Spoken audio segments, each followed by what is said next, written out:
Amjad a 12 ans.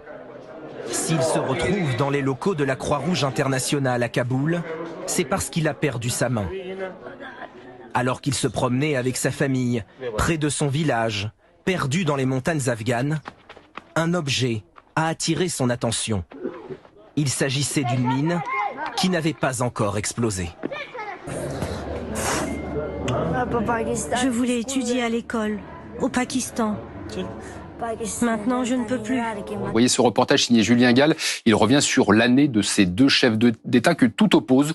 À l'opposé de l'image d'un président connecté, présent sur les réseaux sociaux pour mobiliser ses troupes, le chef du Kremlin, Vladimir Poutine, tantôt figé derrière son bureau lorsqu'il annonce à la télévision le début d'une opération spéciale en Ukraine, ou pour d'innombrables réunions par visioconférence avec son gouvernement, tantôt vissé sur un immense fauteuil lorsqu'il réunit son état-major militaire. La disparition d'un génie de la mode, Issey Miyake. Son nom est plus connu à l'étranger que celui de l'empereur du Japon. Issey Miyake n'a jamais eu peur d'aller à contre-courant des tendances. Il est l'inventeur du vêtement plissé, léger, infroissable et revisite de façon artisanale les pliages japonais, le traditionnel origami. Julien Gall, justement, vous êtes auprès de l'un des entrepreneurs déjà engagés d'ailleurs concrètement pour l'Ukraine. Est-ce que vous avez reçu des aides politiques et économiques ? Alors, côté ukrainien, nous n'avons rien reçu du tout. C'est plutôt nous qui aidons. Côté français, malheureusement non plus. Est-ce que vous demandez à Emmanuel Macron, au pouvoir français, de soutenir le peuple iranien ? Bien sûr, c'est le rôle de la France. La France est la patrie des droits de l'homme. S'il y avait un projet, une mesure à mettre en place par le gouvernement aujourd'hui, pour vous, ce serait laquelle ?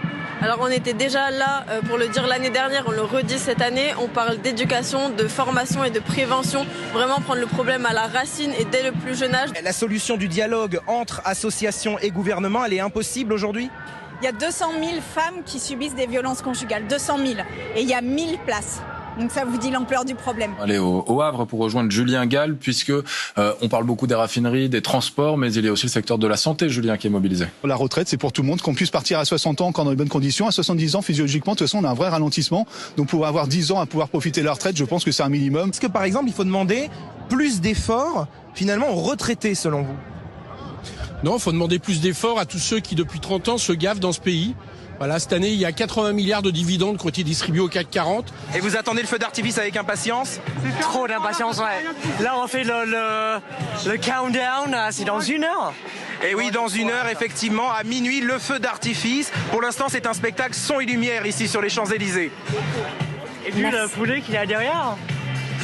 Merci beaucoup. Les accusations qui pèsent sur l'ancien président sont graves et nombreuses. Le 8 août 2022, il y a eu une perquisition et effectivement, les enquêteurs ont trouvé 33 nouveaux cartons contenant 11 000 documents gouvernementaux et parmi ces documents, 18 étaient classés top secret. La machine TikTok, quelle est la proximité réelle entre l'entreprise et le gouvernement chinois ? TikTok, s'il s'implante durablement aux États-Unis et en Europe, sans avoir de serveur en Chine, alors à ce moment-là, le Parti communiste chinois ne pourra pas avoir de droit de regard direct sur les données des utilisateurs. Merci beaucoup, Julien. Vous êtes presque un codeur, hein. Vous êtes passé derrière l'écran. La SNCF indique qu'il y a eu 100 000 connexions par minute. 100 000 connexions par minute, ça veut dire plus de 30 billets réservés par seconde. Pour vous donner, c'est pas mal. Ça fait chauffer l'ordinateur. Oui, exactement. Ça fait planter l'ordinateur. Justement. Vers quelle direction les 3 candidats veulent-ils emmener les Républicains ? Alors sur ce thème, il y avait 2 problématiques. D'abord, la position des candidats sur un homme, Nicolas Sarkozy. Nicolas Sarkozy a-t-il encore sa place chez LR ? En substance, les 3 candidats ont dit qu'il fallait qu'il y ait une rupture. Ils souhaitent tourner la page du sarkozysme, notamment depuis que l'ancien président a remis sur le tapis l'idée d'un pacte entre LR et Emmanuel Macron. On va Alix, faire un petit quiz. Voilà, exactement. Moi, je suis très forte en quiz.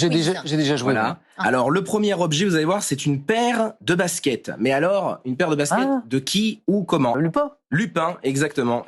Ce sont les baskets de Lupin, d'Omar Sy dans Lupin, exactement, dédicacées par Omar Sy en personne. Hein, donc, je suis fier parce que là, j'avais pas joué avec ces objets tout à l'heure. Donc là, 1 point pour Samuel Etienne. Exactement. Alors, deuxième. Je vais me refaire. Attention.